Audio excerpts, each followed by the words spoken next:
This is a brief technical video on how to set up a Forest Model 103 pipe covering saw. First off, the 103 comes in two flavors. The basic version of the Model 103 is suitable for cutting half rounds or pipe covering only. We also sell the extended version, Model 103X, which adds additional features and tooling to cut curved sidewall segments. I'll do a separate video on how to set that up. Today we're just going to talk about how to do insulation half rounds. So insulation half rounds are defined by two dimensions: the inner diameter of the insulation and the outer diameter of the insulation. We have to set both on the machine. First off, to set the inner diameter of the insulation, the first operation will actually be performed on a different machine. We have a Model 308 grinder router, and you will use the Model 308 and the appropriate size grinding tooling to cut the inner diameter on the block of material. Then you have to match that pre-cut inner diameter to the right size mandrel on the 103. So the Model 103 comes with a variety of different sizes of mandrels. I think we go from like 1/2 inch pipe up to, I think, 2 or 2.5 inch pipe sizes, about 8 sizes in there. And so you'll pick the appropriate size mandrel to match the inner size you have ground into the blocks of material you're cutting pipe insulation from. These mandrels, you'll notice, have a series of holes in them. We call these the vacuum mandrels. The intention is that these mandrels use vacuum to hold the workpiece, which is usually some kind of foam, on the mandrel to make it easier to spin it around. I've got another video that shows that. I won't go through the whole thing today, but basically you connect a vacuum source up here at the top. Vacuum pulls through the center of this bearing. The vacuum mandrel has at the long end a hollow. So the long end goes up top, has a hollow. The bottom is solid. To install these mandrels, again, long end up. Let's see if we can do this without blocking the view. Insert the mandrel in the top bearing, pivot it over above the bottom bearing, let it drop down.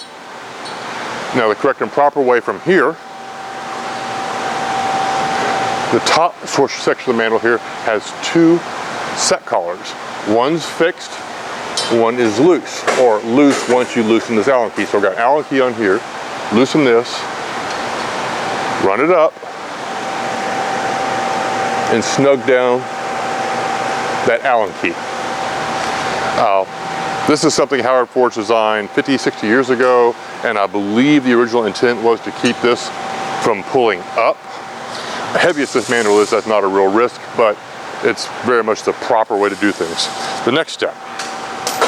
So we have these bearings at the top and the bottom. We call them the mandrel support bearings, kind of duh.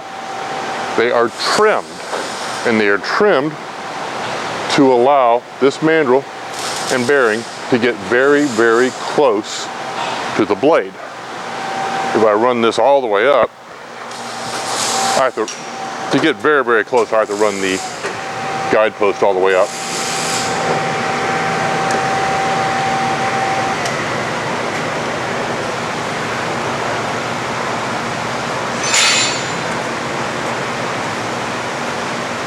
And I can get that mandrel to within something like an inch of the blade. But that comes second. So we've got the vacuum mandrel in here to match the ID in the pre-ground in the insulation material. The second step is to set the cutting radius. So obviously I can move, we call this the carriage. I can move the carriage to create the necessary radius from the blade to the mandrel. So you can do this manually. You can just use a tape measure from the edge of the blade to the mandrel. And then we got these friction locks. Move it where you want, set the friction lock, and there it stays. And for some weird sizes that may be necessary.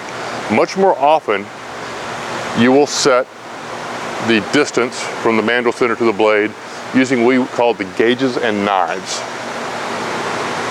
So we have two sets of gauges and knives up here actually. One is for copper tubing, one is for iron pipe sizes. For the copper tubing, let's start with the copper tubing.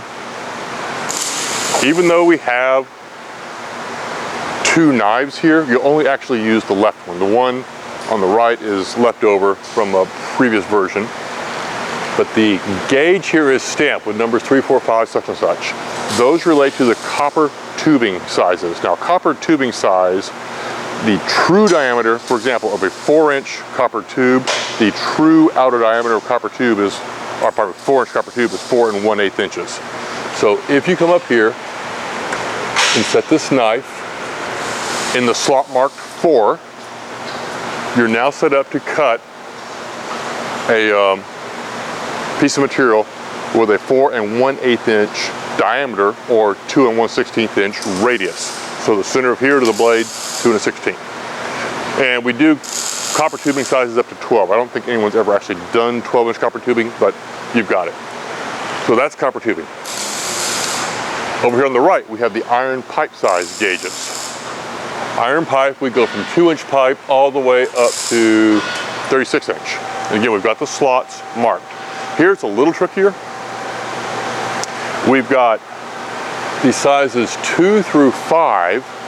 The slots are 1/8 inch wide, and this left knife is an 1/8 inch wide to fit in those. So for sizes 2 pipe through 5 pipe, move it over, set it, and you're locked in. For sizes 6-inch pipe and greater, the slots are 3/16 of an inch, and this right knife is 3/16 of an inch wide. So if you want 12-inch pipe,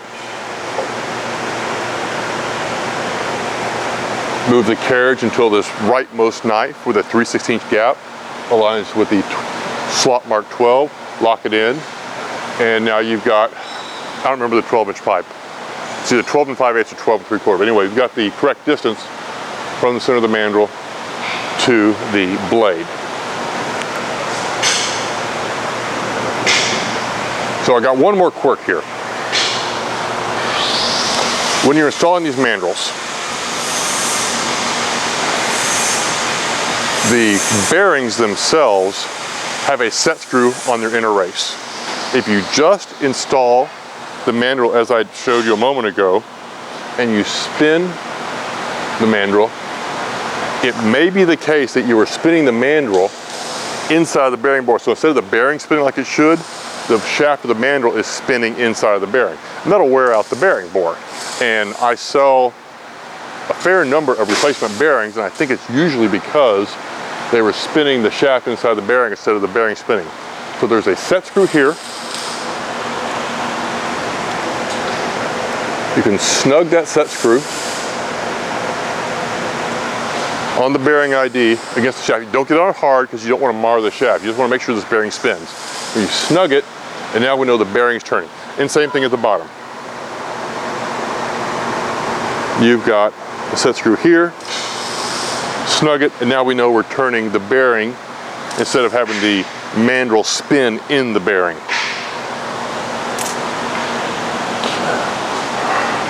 The bearings on this machine, and all machines built from about 2025 on, we do have set screws directly on the inner race of the bearing. Older machines use a different style of bearing. Instead of the set screw, they use what was called an eccentric locking device. So there would be an additional piece, I'll show you here. See if I can get the camera to focus on this. There would be this eccentric collar.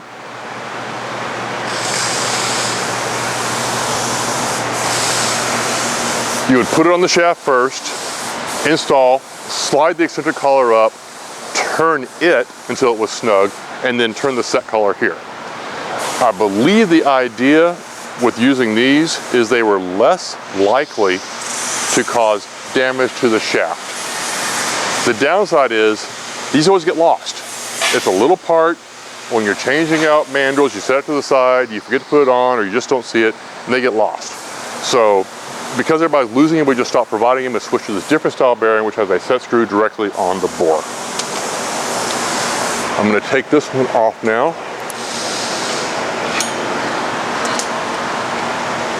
We have one more style of mandrel.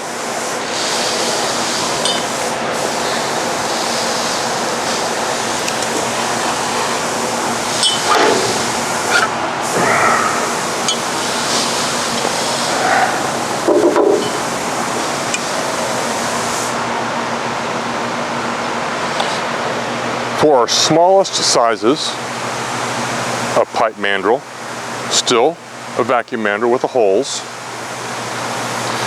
the body of this is less than 1 inch. So these end shafts are 1 inch. This is less than 1 inch. So we build them a different style. We still have a solid end and the hollow end. Hollow end goes up. We have a set collar here to install this one.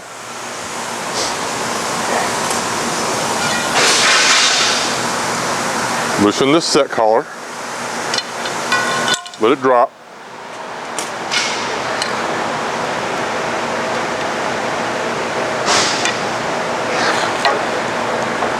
Install the mandrel, pretty much same as the other one. I will admit it's a little fussier to get in.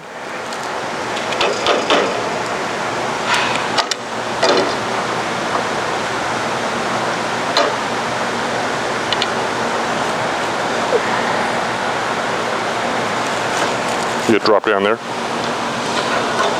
Then run this collar up here.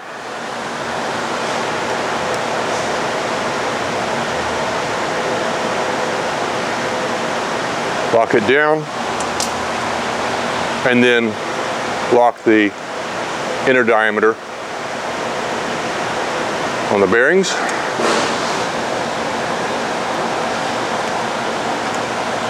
And it's pretty much the same. So that's how you set, when cutting pipe covering, set the inner diameter, first by grinding the ID and then use the matching mandrel, set the outer ID by using these knives, install the mandrel. Older machines, you might still have the eccentric locking collar. Newer machines, we got rid of it and we just use set screw shaft locking bearings. If you have any questions or like to discuss a specific application or how to use your machines, please feel free to call or email us here at Forest Manufacturing. I thank you for your time.